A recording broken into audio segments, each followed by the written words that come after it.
வளர்ச்சி அடைஞ்ச சமுதாயம் அப்படின்னு சொல்லக்கூடிய இந்த காலகட்டத்துல வாழக்கூடிய மனிதன் தன்னுடைய உள் உணர்வுகளை, உணர்ச்சிகளை வெளிப்படுத்துவதை கூட அவமானமா நினைக்கிறான். அன்பு, கோபம், அழுகை, எரிச்சல் இது போன்ற உணர்வுகளை வெளிக்காட்டுவதை ஒரு நாகரீகமற்ற செயலா நினைச்சுக்கிட்டு அதெல்லாம் உள்ளுக்குள்ள பூட்டி வச்சுக்கிட்டு அநாகரிகமான செயல்களை எல்லாம் நாகரீகம் என்ற பெயரில் செஞ்சுக்கிட்டு இருக்காங்க.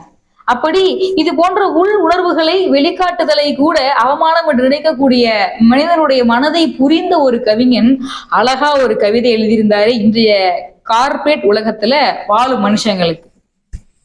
இப்பொழுதெல்லாம் கண்ணீர் வருவதில்லை, மௌனமாய் மட்டுமே அஞ்சலி.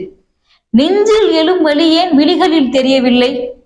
நாடகத்தனமான நாகரீக உலகில் அன்பு, கோபம், அழுகை அனைத்தும் கார்ப்பரேட் உலகிடம் அடிமையாகிவிட்டதோ அப்படின்னு சொல்லி எழுதியிருந்தார்.